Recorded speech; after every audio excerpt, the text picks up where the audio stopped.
everybody, welcome back to the channel. Well, today it's going to be the mausoleum video. We're starting this one off a little different than I normally started off. I'm at the Italian cemetery here in Colma, and we're going to get to the mausoleum, but within this cemetery rests the guy who actually created and built the mausoleum, John Porperato. So we're going to go over and start this video at his final resting place, and then we'll get on over to the mausoleum that he had built. Let's go.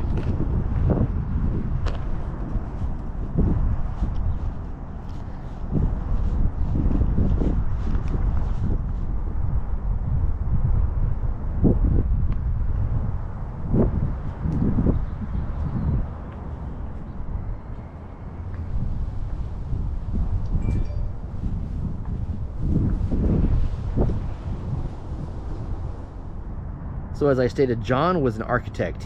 He designed the first building on the grounds of the Italian cemetery here, which is the mausoleum. It was completed in 1904 and was originally used as a chapel for committal services and was a receiving vault for temporary entombment of caskets until private mausoleums were constructed. So the mausoleum we're going to visit used to be, I guess, used as a receiving vault and a chapel.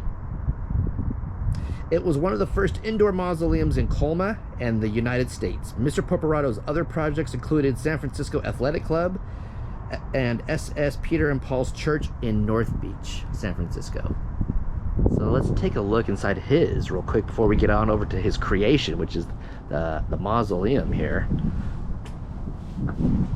Whoa, almost fell down the stairs. Don't do that. Look at this. Beautiful. He's got other family here too, but he is center with his wife Mary. So he was born August 31st, 1877 and died July 21st, 1965. And Mary, his wife, was born May 22nd, 1876 and died December 23rd, 1960. Beautiful. That's beautiful stained glass back there in the back as well. And he's got some family in here. His parents, Francesco, 1832 to 1908. His mother, Anna, 1835 to 1912. His spouse, of course, I already mentioned her. His children, Albert John, 1906 to 1945. Anita, 1909 to 1994. And his siblings, Eugenio, 1867 to 1909.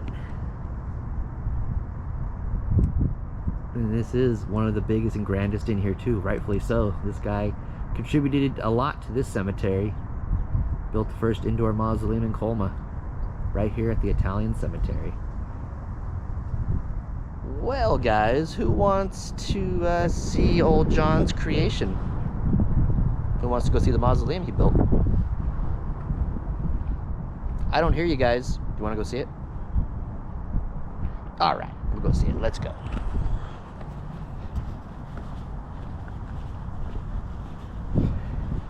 And being that before it was an actual official mausoleum, it was used as a receiving vault. That thing, I don't know what they were expecting. That thing holds a ton of people.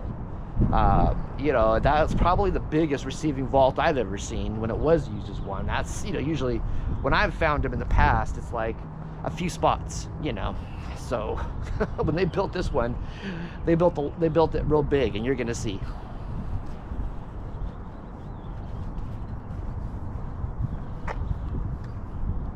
Let's get out to the main road out here. Now, I don't know if you can see it. I got this thing zoomed in. It's right at the end of this road. It's like a peach-colored building. And it is John Porperato's creation, the mausoleum. And the inside of this thing is stunning. You're gonna see. I've shown it before, but it's so gorgeous, it's worth showing again. Quick pit stop real quick. This one right here, Campagno family, 1903. This thing is beautiful. I've showed this before too, but I had to stop here before hitting the main mausoleum and showing this one. This is gorgeous. It's got a candelabra inside of it with candles that were lit at one time. It's hard to tell, but they're all melted and burned looking. But this thing is beautiful. All right, let's get focused again. Here we are. This gorgeous mausoleum.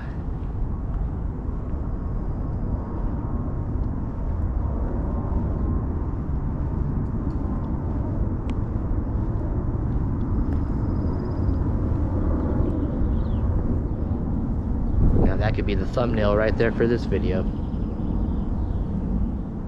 So let's go in. This building is beautiful. It's brick. All of these pillars and columns. Beautiful. Oh, there is a note on the door here. What is this? Above the door. What does this little note say?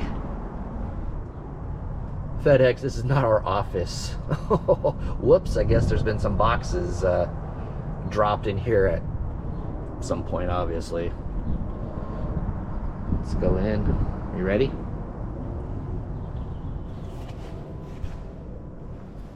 Whoa. This place, it's not a huge place, but it's just beautiful.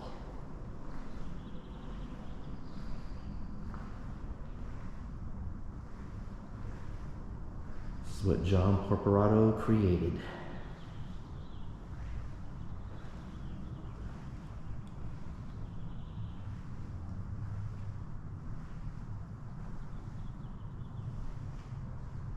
This is just stunning.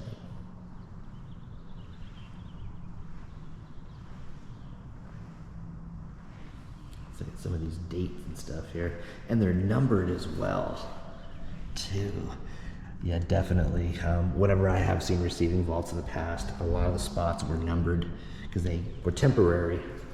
So they wouldn't put no one's name on it. They would just attach a number to the person, you know. And then when it was time to take them out, they would just take them out, you know, and look them up by number, I guess. Let's see here. Mary Spadaro, 1885 to 1940.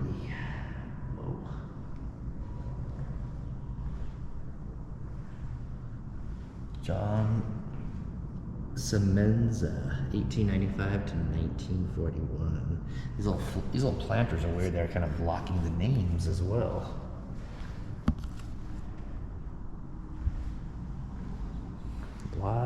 People have been here a long time. What is this? Betty Biondi, 12 and a half is the number. 12 and a half. They got 12 and a half. And then they got 12 right here, which is Teresa Di Martini, 1862 to 1950. And then Betty was 1912 to 1943. Artificial flowers. It's beautiful. I know Colma sometimes. This could be family, of course. But I know in Colma sometimes there's volunteers that go around and put flowers as well on some of the older ones where people maybe aren't getting visits anymore. I've seen that in various cemeteries, namely Holy Cross up the street here.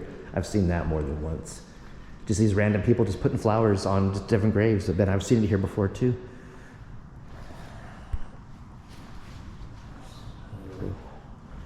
By the door, they got this beautiful angel statue.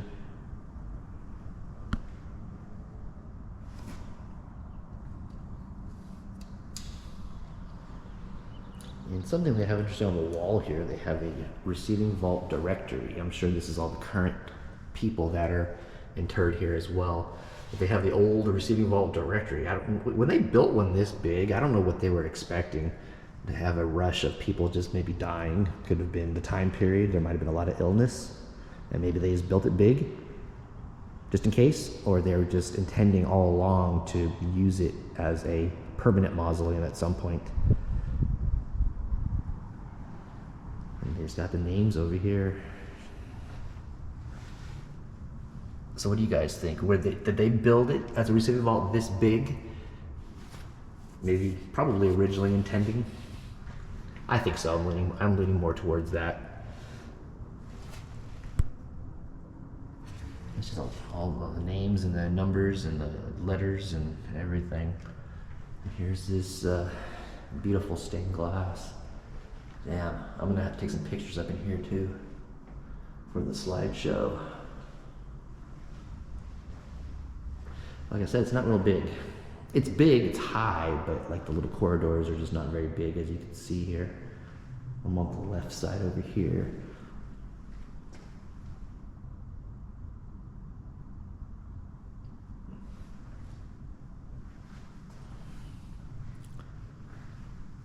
These real, these are artificial as well.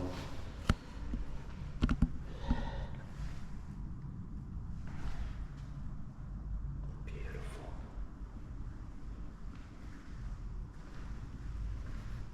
It's got some flowers and the Italian flag there.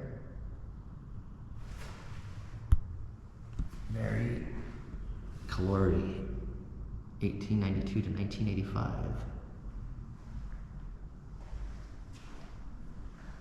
But I don't think all these spots are taken. That's the crazy thing. There's still like this one right here, number 56. It says reserved though. There's a reserve tag on it, that's for sure. So that's someone's coming at some point. Mario Scaletti. There's beautiful flowers and a flag. 2 flags here. 1921 to 2005. Fairly recent.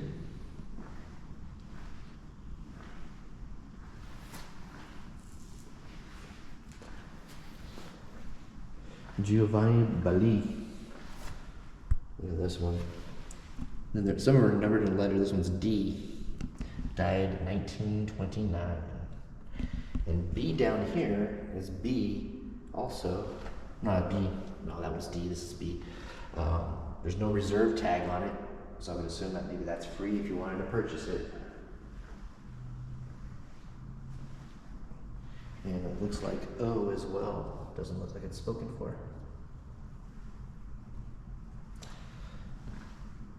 Luigi M. Borello, 1884 to 1929.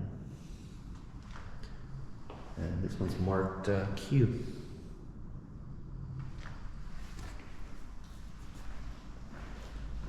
So Mr. John Porperato built a beautiful mausoleum.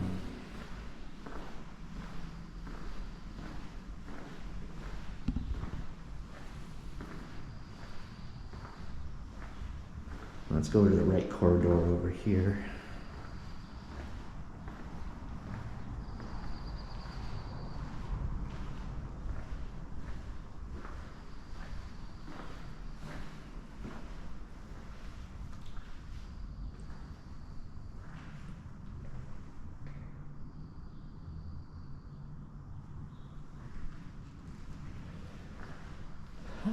There's a few here that I don't know if I reserved. This one, number 97. This one is reserved. This one, it's got beautiful flowers with a rosary, it looks like.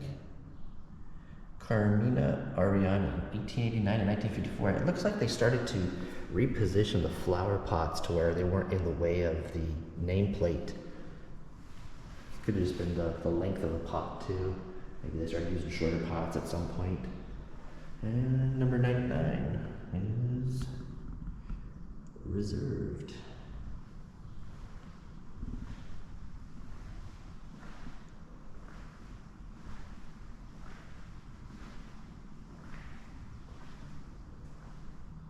Not reserved either. That one's free.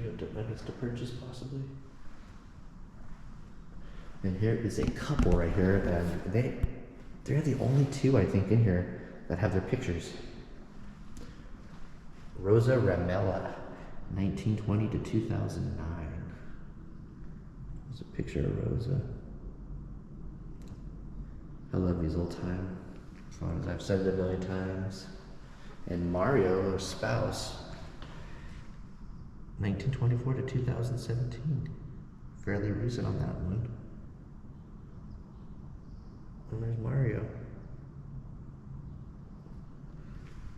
And these two bottom ones are reserved, and reserved. Probably spouses.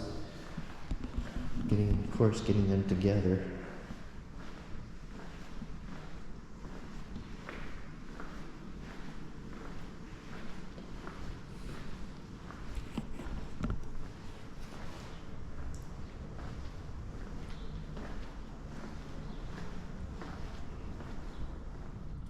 It says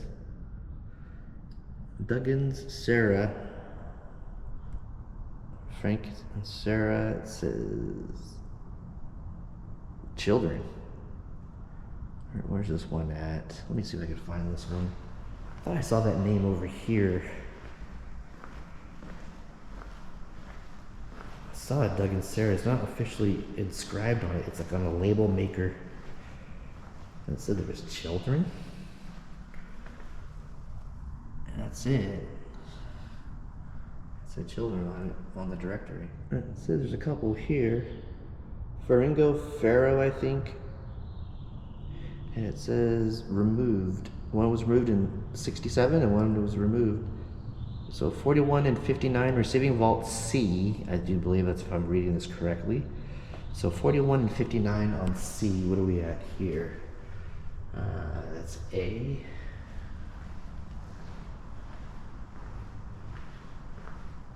And there's section C right here. So we're looking for 41 and 59. Both those individuals were moved. So this is 41.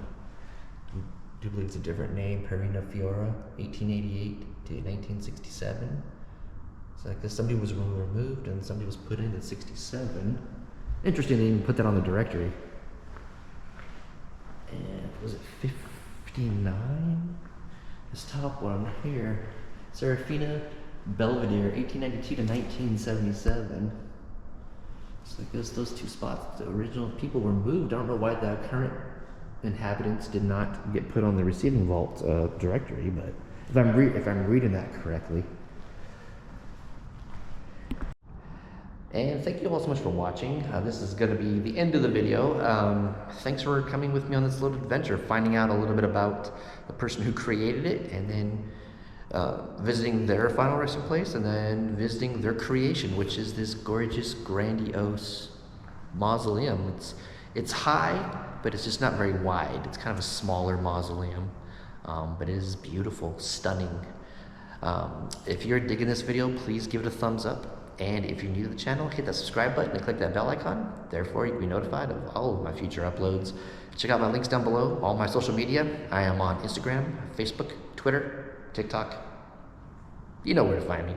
So check it all out, guys, and I'll talk to you soon.